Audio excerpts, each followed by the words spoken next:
Jadi kita harus bangga. Ngapain ke Hawaii, ingin liburan di pantai. Kita punya Bali, kita punya Sulawesi, kita punya Aceh. Kita semua punya, bahkan mohon maaf, setan aja Anda nonton film horor negara manapun, Indonesia sarjana beliau. Nah, itu suster ngesot bro. Kalau nggak D3 kemungkinan S1 bro.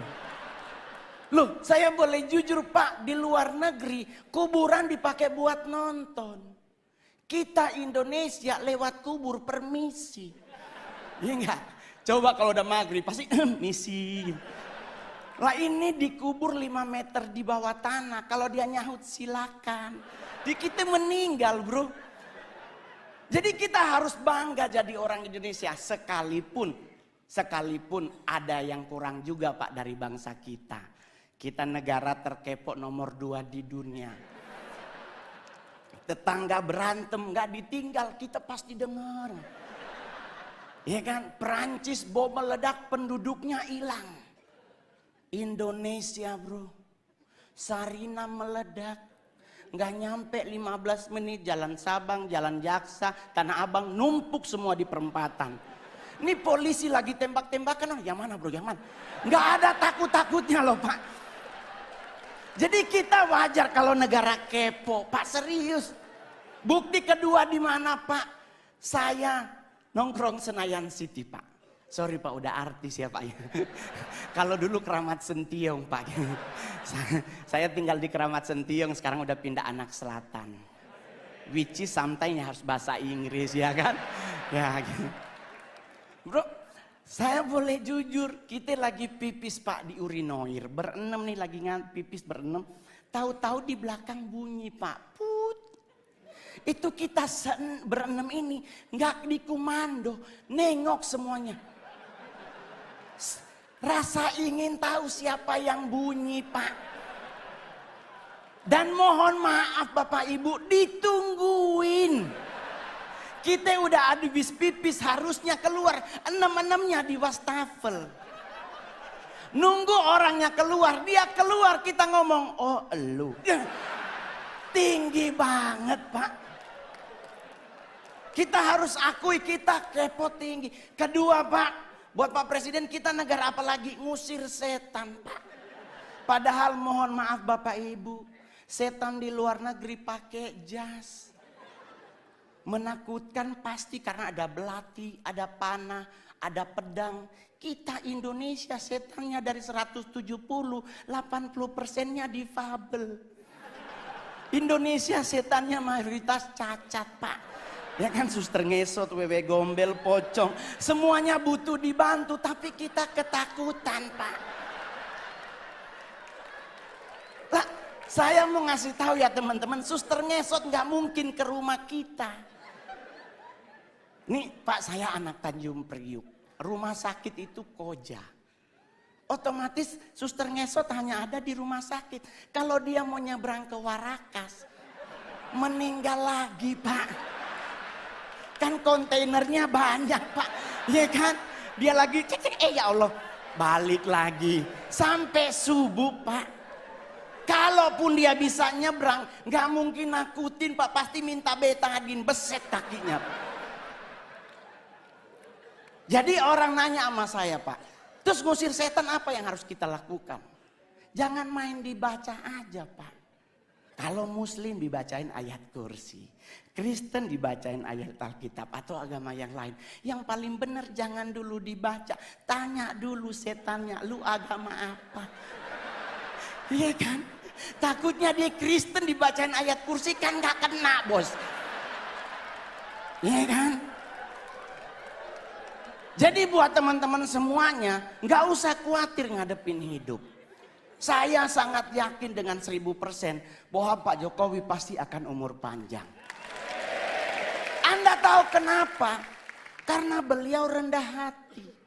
Saya udah 2 kali foto sama Bapak. Satu di Istana Negara, satu di Tondano, Natal Nasional. Itu bro, kebanggaan saya, anak yatim piatu. Nggak punya orang tua dari usia 4 tahun. Bisa ketemu presiden, makan di istana lagi.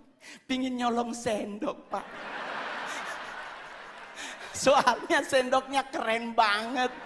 Stainless steel terbaik, lumayan buat cincin bro. Serius Pak. Saya di Sangir ketemu bupati aja udah pingin pingsan, apalagi sama Pak Presiden. Plus saya kali ketiga disapa oleh Bapak. Di istana ditanya, Mas Mongol. Di Tondano Mas Mongol, saya bareng beliau di mobil bagi-bagi buku dan baju. Hari ini pun Bapak nyapa Mongol. Keren Pak. Ya mudah-mudahan foto bersama lagi. Jadi Pak, saya bangga banget memiliki presiden seperti Bapak. Ya kan? Kenapa bisa umur panjang? Beliau rendah hati. Ini yang paling terakhir. Orang yang cepat meninggal adalah orang yang sombong. Ajaran agama Kristen dan Islam sepakat. Nabi itu benci orang sombong. Orang sombong tuh cepat matinya. Kenapa? Jalannya petenteng-petenteng. Ya kan? Apa lu lihat-lihat? Nah itu Pak, kalau malaikat maut nunjukin muka, habis dia. Tapi kalau orang yang rendah hati dan sederhana, jalannya nunduk Pak. Seperti Pak Jokowi, permisi, ya kan? Ya, sederhana. Kenapa orang yang rendah hati meninggalnya lama? Karena malaikat maut nunggunya di depan. Otomatis kalau kita nunduk, kelihatan sepatunya. Ini kan lagi jangan, oh ya Allah dia kan kita putar-putar. Nah, umur panjang Pak. Ya kan? Iya dong. Yang kedua, yang lama mati adalah orang apa? Orang budek Pak. Saya Oma meninggal umur 100 tahun di Sangir. Mohon maaf Pak, di Sangir nggak ada aturan makanan Pak. Selama dia halal dan bisa dimakan, dimakan. Lah kita sekarang ribet makan, gak boleh nasi putih karena karbo dan gula tinggi. Harus ganti nasi merah karena karbo gula rendah, serat tinggi. Padahal kalau bicara nasi berwarna, kuning yang paling enak. Ya dong, udah ada ayam sepotong, orek dan sebagainya ya. Gak ada orang meninggal gara-gara nasi, serius lah. Coba Anda pelajari sejarah. Jenderal Sudirman menurut dokter Belanda cuma punya 3 bulan lagi dia akan meninggal. Karena mengidap penyakit paru-paru yang akut. Tapi coba Anda cek sejarah. Lama beliau mati. Jadi kenapa Jenderal Sudirman lama mati? Rendah hati. Yang kedua Oma Mongol sampai 100 kenapa? Dia budek Pak. Mungkin malaikat maut udah manggil dari umur 70 ibu anak. Oma Mongol gak denger Pak. Kenapa orang budek lama mati? Orang dipanggil sebelah aja dia gak denger, apalagi sama yang di atas. Ya kan? Ya. Yang paling terakhir, soalnya Pak kalau makin banyak Pak bayar. Ya kan? Saya stand up komedi terbaik, terlaris, termahal di Indonesia. Asik. Ya kan? Yang paling terakhir saya berharap juga buat semua yang hadir hari ini. Berhenti mengucapkan turut berduka cita. Semoga almarhum atau almarhumah diterima di sisinya. Jangan lagi dipakai kalimat ini. Kenapa? Karena kalimat ini sudah digunakan dari abad ketiga sebelum Masehi. Udah berapa orang di sisinya Pak? Ini udah 2024. Udah numpuk orang di sisinya Pak. Ya kan? Bagaimana kalau kita sepakati bersama ganti tempat, bikin saf baru. Semoga almarhum atau almarhumah diterima di depannya. Ya kan? Jadi bisa nengok ke belakang, wah bos besar tuh. Jadi santai ngadepin hidup Pak, saya bergabung dengan PSI baru kurang lebih setahun. Dan saya dipercaya menjadi ketua DPP bidang kepemudaan dan daya kreatif. Nggak pernah terbayangkan bos. Anak yatim piatu bisa jadi seperti sekarang. Saya 12 tahun jadi artis Pak.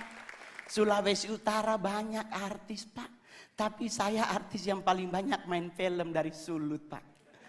Saya sudah membintangi 41 Pak ya layar lebar. Dan saya berharap Pak Presiden menginformasikan kepada Menteri BUMN, kalau boleh ayo kita bikin film anak kecil Pak. Indonesia kekurangan film anak kecil yang mendidik Pak. Jujur aja bro, kita anak kecil dibombardir dengan film Dora. Anak 6 tahun kerjaannya kelayapan Pak. Ini anak siapa Selalu dia mau kemana-mana nanya, mau kemanakah kita hari ini? Nih anak harus tidur siang. Nih gua curiga juga, nih anak ini yatim piatu juga Pak. Tapi mohon maaf Pak, zaman Mongol dulu ada si Unyil. Ada nilai moralnya yang diajarin oleh Pak Raden. Dan saya berharap BUMN yang ada dengan komando Pak Presiden mengingatkan, bikin film anak kecil yang punya didikan moral.